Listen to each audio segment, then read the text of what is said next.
इतिहास से कभी पीछा मत छुड़ाइए, क्योंकि इतिहास कभी हमारा पीछा नहीं छोड़ता है।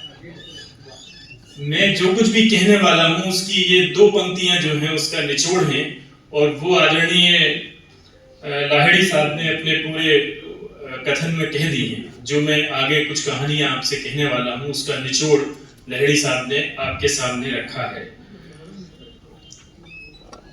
मैं अपनी बात शुरू करूं इसके पहले मैं जुगल किशोर जेथरिया जी के चरणों में उनकी स्मृतियों को प्रणाम करता हूं, और इस अवसर पर मुझे यहाँ बुलाने के लिए कुमार सभा के सभी पदाधिकारियों को मैं धन्यवाद करता हूं, और मंच पर उपस्थित सभी अतिथियों को नमस्कार करता हूं।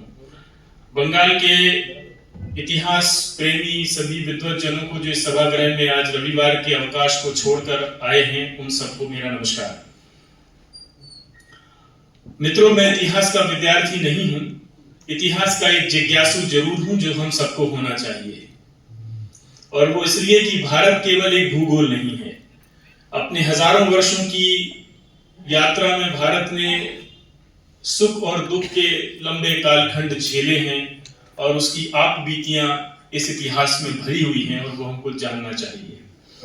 मैं मूलतः गणित का विद्यार्थी रहा हूं, गणित में मेरी मास्टर की डिग्री है, और कॉलेज में मैं अध्यापन के बाद चूंकि लिखने का शौक था मुझे, इसलिए मैं भोपाल के इस माखनलाल चतुर्वेदी जी के नाम पर स्थापित एशिया के पहले और भारत के सबसे बड़े मीडिया के विश्वविद्यालय के दूसरे बैच में पत्रकारिता की डिग्री लेने के लिए गया था। वहां से निकलने के बाद मैंने एक लंबा समय अखबारों में और टीवी चैनलों में बिताया है। मैं ज्यादा समय मध्य प्रदेश में काम किया है, और अब उसी विश्वविद्यालय में वाइस चांसलर के रूप में पिछले फरवरी से मुझे काम करने का अवसर मिला। मैं जिस जगह से आता हूं वो ऐतिहासिक रूप से बड़ी समृद्ध भूमि है, विदिशा। और सम्राट अशोक अपने पिता बिंदुसार के समय, जब पाटलिपुत्र में बिंदुसार मौर्य सम्राट थे, तब उनके बेटे अशोक को उज्जैन अवंतिका का राज्यपाल बनाकर भेजा गया था। उनके वैवाहिक संबंध मेरे नगर से हुए थे, विदिशा से। वहां 2300 साल पुराने सांची के स्तूपों से लेकर उदयगिरी की गुफाओं में गुप्त साम्राज्य की जो निर्माण है, और 11वीं सदी के परमार राजाओं के महान निर्माण कार्यों की कई सदियों के प्रमाण वहां बिखरे हुए हैं। बचपन से मेरा इन स्मारकों में जाना हुआ है, जो कुछ सुरक्षित बचे रह गए हैं हमारे सौभाग्य से, कई तोड़ डाले गए। बीच की जो 1000 वर्षों के इतिहास की तरफ जो अशोक जी ने इशारा किया। मैं अपनी माँ के साथ में पुराने मंदिर में जाया करता था, जहां मेरा जन्म स्थान है। वहां एक खंडित शिव मंदिर हुआ करता था।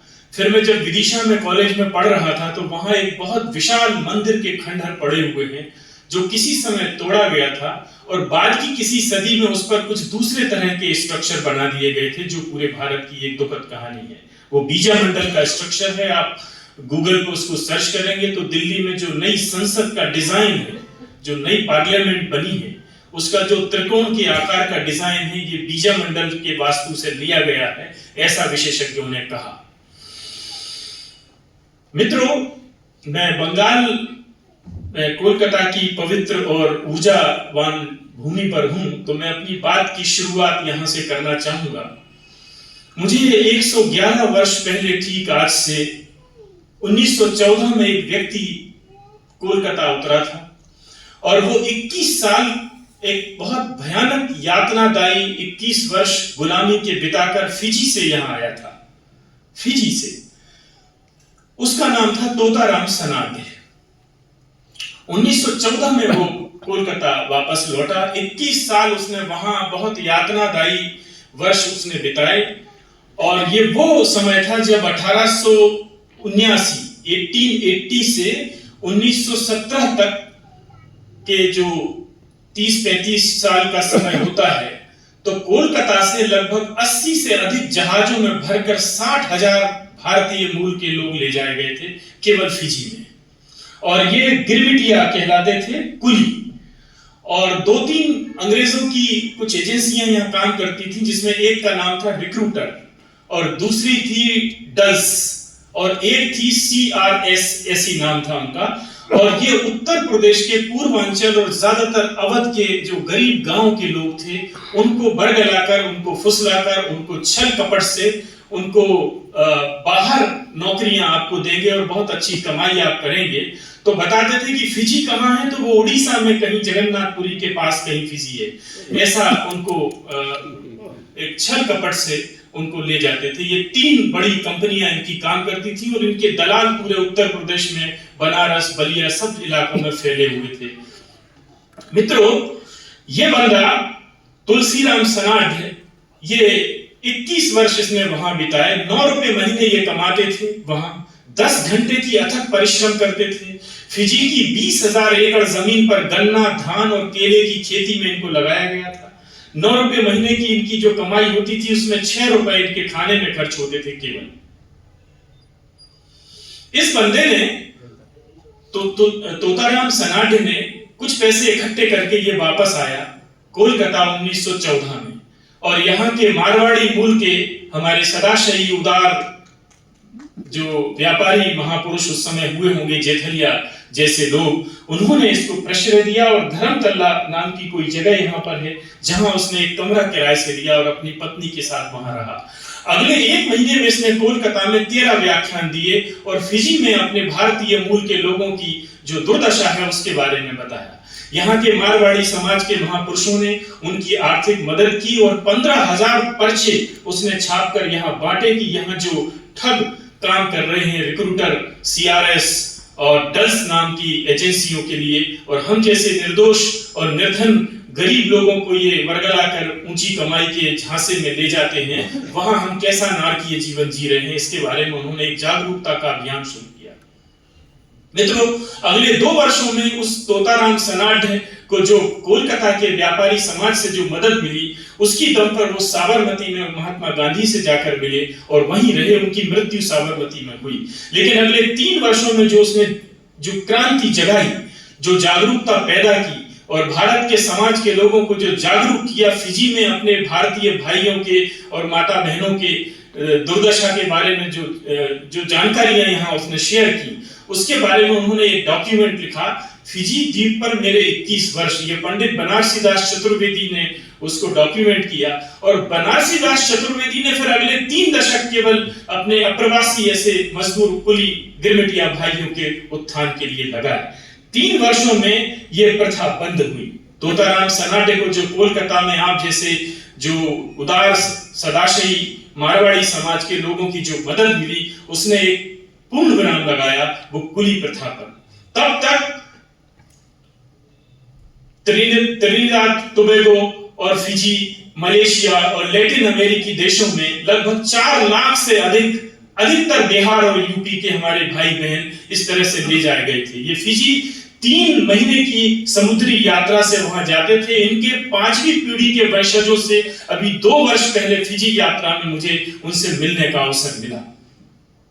मैं कोलकाता में हूं तो मैं कुछ ऐसे, चूंकि यहाँ अंग्रेजों की ये लंबे समय तक 1911 तक राजधानी रही है और 17वीं सदी से लेकर 19वीं सदी तक जो लंदन के दूर दराज इलाकों के 20-22 साल के नौजवान जो कोलकाता आए हैं ईस्ट इंडिया कंपनी की और ब्रिटिश सरकार की सेवा में, मैं कुछ के नाम आपके साथ बांटना चाहूंगा जिनके बारे में हमें जरूर जानना चाहिए।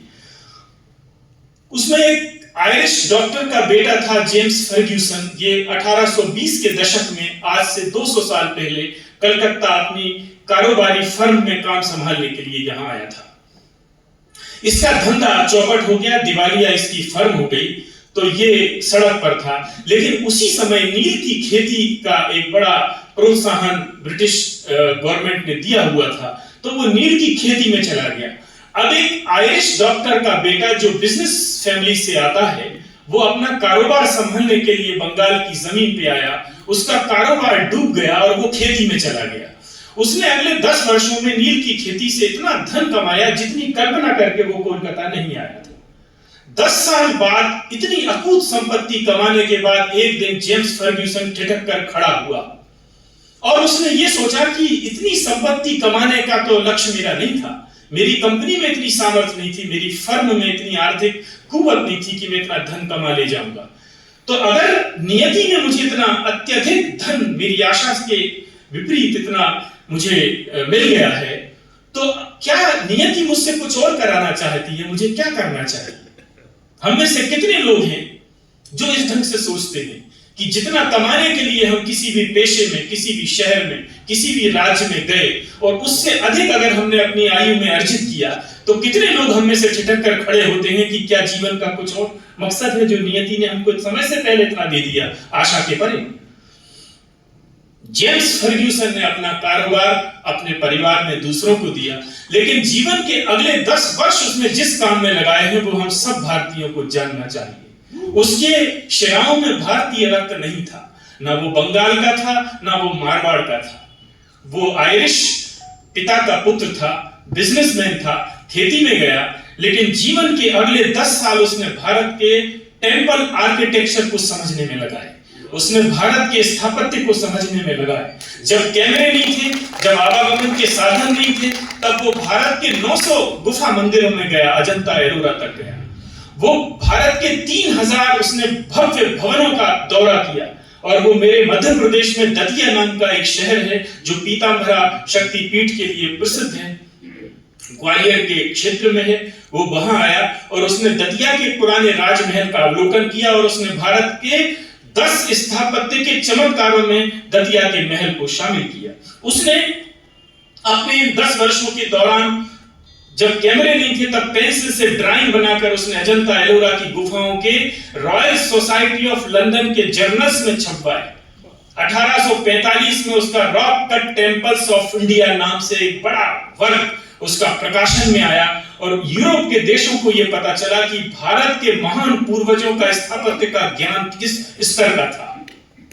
ये स्वामी विवेकानंद के शिकागो प्रवचन के 50 वर्ष पहले लगभग उसने पूरे यूरोप के देशों को भारत के महान स्थापत्य से अवगत कराया, James Fergusson. Horace Hayman Wilson नाम के एक दूसरे व्यक्ति का नाम मुझे याद आता है, जो 1808 में 22 वर्ष की आयु में कोलकाता आया था। वो एक सर्जन था, वो असिस्टेंट सर्जन की पोजीशन में कोलकाता आया। वो सेंट थॉमस मेडिकल कॉलेज से पढ़कर आया था, वो बेसिकली एक डॉक्टर था। लेकिन आज अगर उस महापुरुष का नाम मैं इस सभा में उल्लेख कर रहा हूं, तो उसके डॉक्टरी अनुभव की वजह से नहीं कर रहा हूं। वो पहला व्यक्ति है जिसने ऋग्वेद का अंग्रेजी में तर्जुमा किया, अनुवाद किया ऋग्वेद का। उसने कालिदास के नाटक मेघदूत का संस्कृत में अनुवाद किया। उसने एक पुराण का अनुवाद किया, विष्णु पुराण में उसने काम किया। उसने संस्कृत और अंग्रेजी का पहला शब्दकोश तैयार किया। उसको जब इतना संस्कृत के वाङ्मय में वो चला गया, भारतीय भाषाओं में उसने इतनी दिलचस्पी दिखाई, तो वो ऑक्सफोर्ड में संस्कृत पढ़ाने के लिए नियुक्त किया गया। उसने वहां रहते हुए कश्मीर की हिंदू हिस्ट्री पर किताबें लिखी। मित्रों, हॉरेस हेमेन विल्सन के शिराओं में भारतीय रक्त नहीं था, वो बंगाल का नहीं था, वो मारवाड़ का नहीं था, वो मध्य प्रदेश का नहीं था। ऐसे कम से कम 20 से अधिक लंदन के दूर दराज इलाकों से ब्रिटिश सरकार की सेवाओं में, उसके पहले ईस्ट इंडिया कंपनी की सेवाओं में, जो कोलकाता बंगाल की भूमि पर आए हुए युवाओं की जो काम है, ऐसे अनेक हैं। सर विलियम जोन्स का नाम हम सब जानते हैं, जो यहाँ हाई कोर्ट का जज बनकर आया था, और वो दूसरा अंग्रेज था जिसने संस्कृत सीखी। उसके पहले जो चार्ल्स विल्किंस नाम का एक बंदा था, यहाँ मिंट में काम करता था, टाइपोग्राफर था, अंग्रेजों की सेवा में क्लास 3 कर्मचारी का पद होता है। ये पहला बंदा। के पास कोई दूसरा व्यक्ति नहीं था जो भारतीय भाषा में कुछ ग्रंथों के बारे में चर्चा कर सके। तो पंडित राम लोचन नाम के एक किसी हमारे पूर्वज के साथ बैठकर हाई कोर्ट में अपने मुकदमों की सुनवाई में जाने के पहले सुबह 1 घंटा सर विलियम जोन्स सूती धोती और कुर्ता पहनकर भारतीय लिबास में राम लोचन से संस्कृत सीखने के लिए बैठे। मित्रों, इन्होंने जो काम किया है, हो सकता है बाद की ब्रिटिशर्स की पीढ़ी ने हमारे गलत नैरेटिव खड़े करने के लिए, भारतीयों को पिछड़ा सिद्ध करने के लिए इनकी खोजों को उन्होंने अपने ढंग से परिभाषित किया हो, लेकिन इन 20-22 साल के युवाओं ने जब भारत आए हैं और यहाँ उतरे हैं, कलकत्ता में, मद्रास में, देश भर में, और जब उन्होंने यहाँ यात्राएं की हैं, यहाँ के खंडहरों में गए, वो यहाँ आने के बाद सर विलियम जोन्स अगले 4 महीने के अंदर उन्होंने बंगाल की प्राचीन राजधानी बंडुआ और जो लखनऊ थी, मालदा जिले में आती हैं, प्राचीन हिंदू राजाओं की जो महान राजधानियां बंगाल में रही होंगी, उनके खंडहरों का उसने भ्रमण किया और उसने ये सारी चीजें हमारे सामने रखी। ऐसे 20 से अधिक युवाओं की सूची में पढ़ सकता हूं, काफी समय उसमें लगेगा, लेकिन जिन्होंने भारत की भाषाओं को समझा, उन्होंने शिलालेखों में गए, भारत के स्थापत्य में गए, भारत के इतिहास में गए और भारत के बारे में उन्होंने पश्चिम जगत को ये पहली बार बताया कि भारत के महान पूर्वजों के ज्ञान का स्तर किस लेवल पर था अपनी सदियों पहले। तो ये इतिहास के कुछ ऐसे फ्रेम हैं जो हमें जरूर पता होने चाहिए। ये तो पिछले 150-200 साल की बात मैं कर रहा हूं।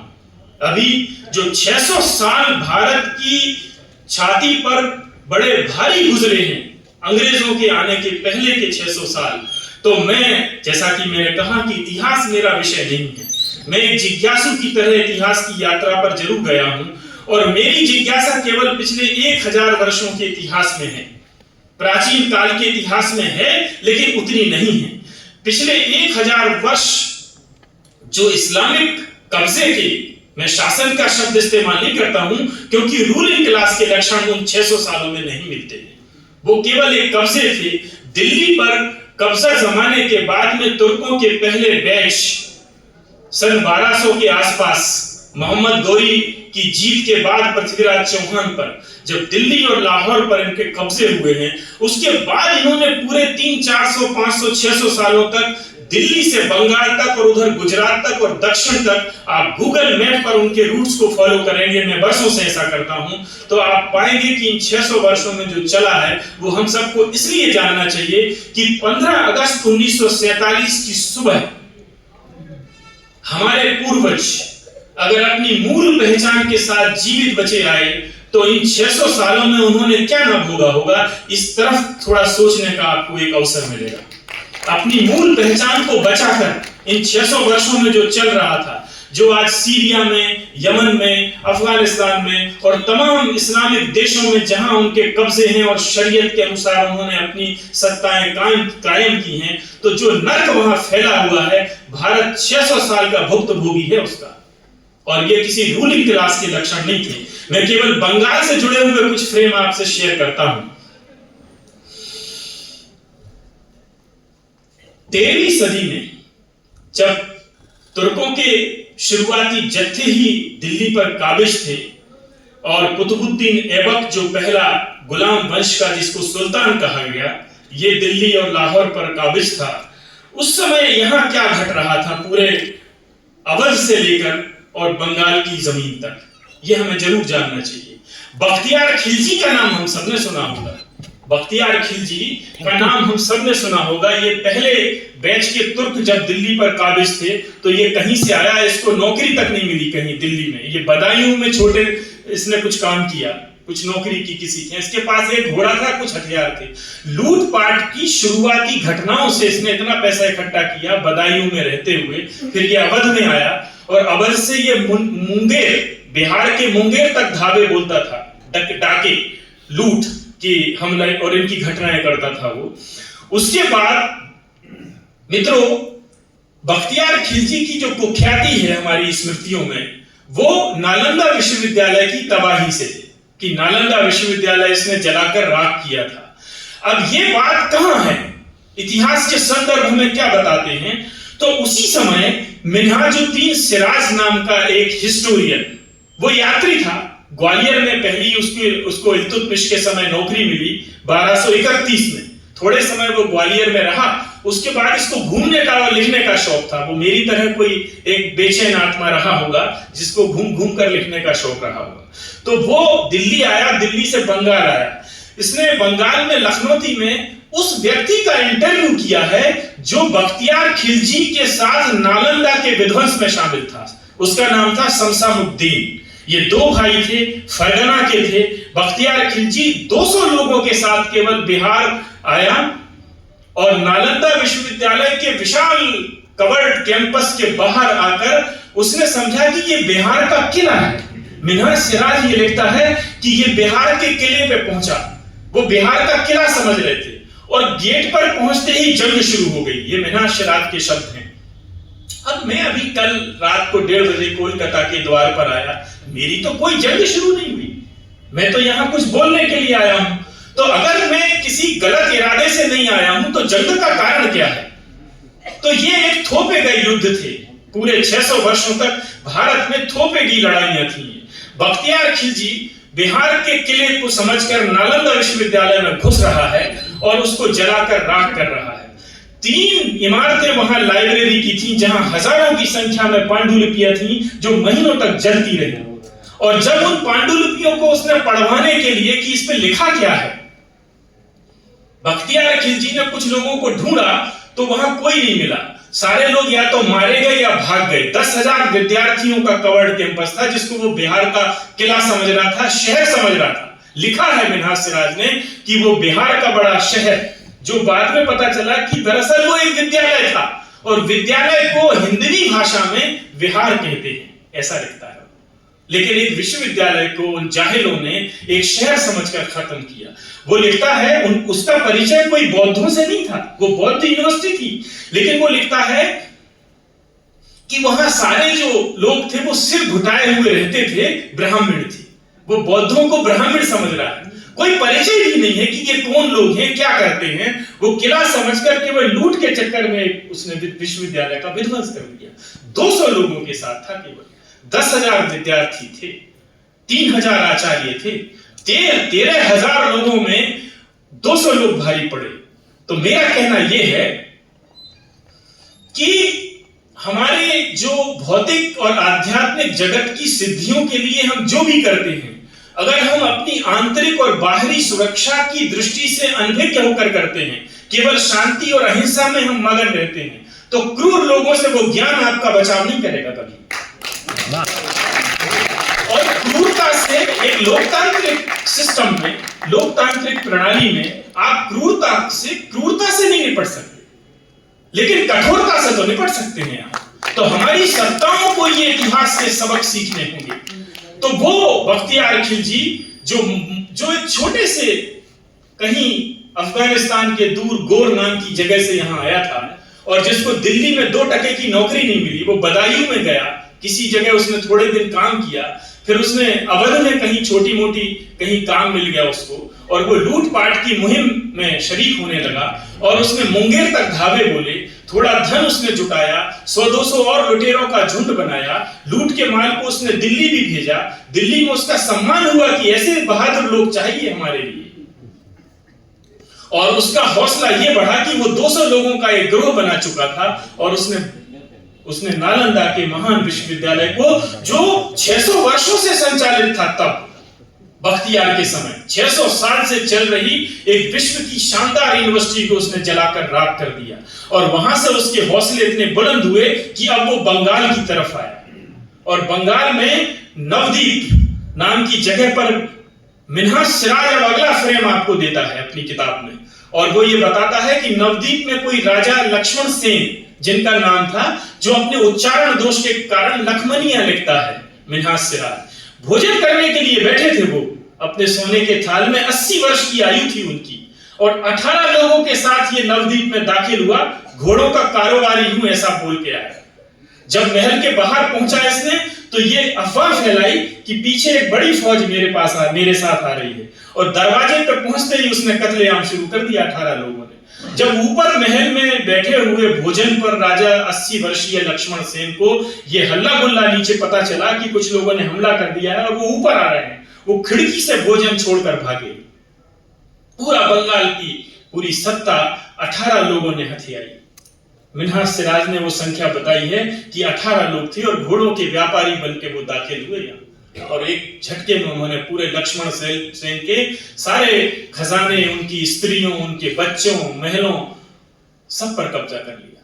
उसके बाद वो लखनौती पहुंचा, उसके बाद वो लखनौती आया है, मालदा जिले में कहीं लखनौती के खंडहर में, वहां पहुंचा, और वहां से उसकी लूट की हवस इन 600 वर्षों में, चाहे वो गुलाम रहे हों, खिलजी रहे हों, तुगलक रहे हों, लोदी रहे हों, या बाबर के साथ मुगल कहलाए हों, एक लूट के बाद इनकी अगली हवस और अधिक मुफ्त के माल की, लूटपाट की, अराजकता की, दंगे फसाद की ऐसी बढ़ती थी, एक जगह शांति से नहीं बैठते थे।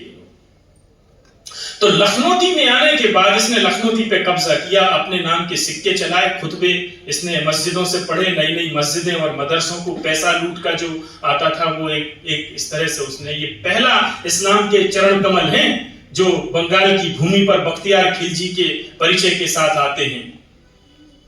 तो मिन्हाज सिराज बंगाल में हुए पहले धर्मांतरण का एक फ्रेम आपके सामने रखता है। किसी अली मीच नाम का, अली मीच, 3 जातियां यहां रहती हैं, उनके उल्लेख को करता है। और पहला व्यक्ति जो बंगाली मूल का है, जो इस्लाम कबूल करता है बख्तियार खिलजी के साथ में, और बाद में बख्तियार को गाइड करता है और आगे की लूट तक ले जाने के लिए, तिब्बत के रास्तों तक ले जाने के लिए। तो लखनौती से 10,000 की गिरोह बना अब इसका, जो 200 थे, पहले अकेला था, फिर 18 लोग ये आए केवल नवद्वीप में, और लखनौती में आके इसने अपनी 10,000 की एक लुटेरों की फौज तैयार की और ये देवकोट के रास्ते से कहीं तिब्बत की तरफ गया। तो असम के किसी राजा का उल्लेख आता है जो बख्तियार खिलजी को ये कहते हैं कि आप अभी मत जाइए उधर पहाड़ों में, आप 1 साल बाद आइए तो हम आपकी कुछ सहायता करेंगे। लेकिन इनको तो लूट के और अधिक माल की लालच नए नए इलाकों को रोंदने के लिए प्रेरित करती थी। तो ये बंदा 15 दिन की पहाड़ी चढ़ाई के बाद 10,000 लोगों के साथ में कहीं तिब्बत की किसी जगह पर पहुंचा और ब्रह्मपुत्र नदी को किसी जगह से इन्होंने पार किया है। वहां 2 खिलजी सरदारों की नियुक्ति करके गया कि कोई इस लौटते समय यहां दिक्कत हमको ना हो। मिन्हाज सिराज ये लिखता है कि ब्रह्मपुत्र जैसी तेज बहाव की नदी पर पत्थरों, तराशे हुए पत्थरों का एक ऐसा पुल मैंने देखा जिसमें 20 से 30 मोरियां बनी थी, ऐसे आर्च बने थे जिनमें से पानी बह के आता था। अब ये सिविल इंजीनियरिंग का एक फ्रेम आपको मिलता है कि हमारे बंगाल के महान पूर्वजों ने ब्रह्मपुत्र जैसी तेज बहाव वाली पहाड़ी नदी पर एक ऐसा पुल बनाया था जिससे 10,000 की फौज को लेकर लुटेरों की 15 दिन की चढ़ाई के बाद बख्तियार खिलजी किसी जगह पे पहुंचा। और वहां के पहाड़ी जो हिंदू समाज के लोग रहते होंगे उनका तो कोई परिचय ही नहीं था इनसे, ये कौन है, क्यों आए हैं, और एक अकारण थोपा हुआ युद्ध नवद्वीप और लखनौती की तरह उन पहाड़ों में शुरू हो गया। लेकिन उन वीर पहाड़ी हमारे पूर्वजों ने उस 10,000 की फौज को इस तरह से घेर के मारा है कि वो एक अद्भुत अध्याय है हमारे संघर्ष का और विजय का। और ये वहां से उल्टे पांव भागा। उसके सलाहकारों ने कहा कि बेहतरी इसी में है खिलजी साहब कि जल्दी से हम अपना बोरिया बिस्तर बांधें और मगरिब की नमाज के पहले निकल लें यहां से, नहीं तो हमारे बचने की संभावना नहीं है, ये लोग हमको छोड़ेंगे नहीं। अचानक युद्ध थोपे गए में भी पहाड़ी लोग संगठित होकर अपने तीर कमान और रेशम की वस्त्र पहनकर, जो बुलेट प्रूफ जैकेट की तरह काम करते हैं, ये लिखते हैं कि रेशम के कसे हुए रेशम के वस्त्र पहनकर अपने तीर कमानों से उन्होंने जो खिलजी की फौज को मारा है, ये पलट के वापस आया। 2 हफ्तों में जब ये उस पुल तक पहुंचा है नीचे, तो तब तक वो दोनों खिलजी सरदार गायब थे और यहाँ के स्थानीय हिंदू समाज के पूर्वजों ने उन दोनों को निपटाया और वो पुल भी तोड़ दिया कि अब पार करो, कैसे पार करते हो आप। वो पुल भी तोड़ दिया क्योंकि वो जानते थे कि पुल तो हम दूसरा बना लेंगे। और उसके बाद वो एक मंदिर का उल्लेख आता है जहां सोने चांदी की मूर्तियां हैं और इसकी 15 दिन से इसकी फौज ने एक सेर गेहूं का नहीं खाया था। भूखे प्यासे ये अपने घोड़ों को काट काट कर खाते हुए नीचे उतरे आधी संख्या में। और जब ये उस मंदिर के अंदर घुसे तो मूर्तियों की तरफ इनका ध्यान नहीं था लूटने के लिए, ये देख रहे थे कि नदी को पार करने के लिए कोई साधन हमको यहां मिल जाए।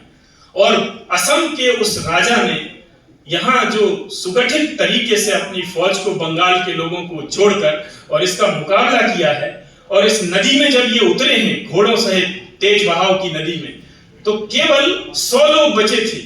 ये लिखा है मिन्हाज सिराज ने कि 10,000 की फौज में से 100 जख्मी हालत में देवकोट तक पहुंचे। दिनाजपुर जिले में ये देवकोट नाम की जगह है। दिनाजपुर ये मालदा से लगभग 150 किलोमीटर के फासले पर है। जख्मी हालत में बख्तियार खिलजी अपनी पूरी फौज की तबाही के बाद केवल 100 जख्मी लोगों के साथ जब देवकोट में आया है, तो देवकोट में उन जो लोग मारे गए, बह गए, पहाड़ों में मारे गए, उनके परिवार के लोगों ने इसकी जो हालत की है बख्तियार खिलजी की, कि ये घोड़े की सवारी नहीं करता था वहां डर के मारे, क्योंकि गालियां देते थे लोग इसको देवकोट के कि हमारे सारे परिवार तबाह कर दिए तुम्हारी लालच में।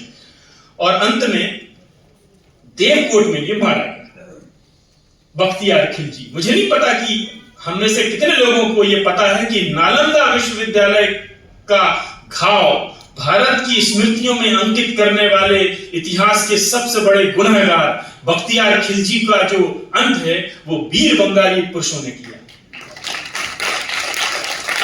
ये हम में से कितने लोगों को पता है? हम में से कितने लोग जेम्स फर्ग्यूसन को जानते हैं? हम में से कितने लोग तोताराम सनाडे को जानते हैं, जिनका संबंध सीधा बंगाल की भूमि से? और इसके बाद केवल ये एक अंत नहीं था कहानी का, ये तो 600 वर्षों तक चलने वाले एक हिंसक धारावाहिक का पहला एपिसोड था बख्तियार खिलजी।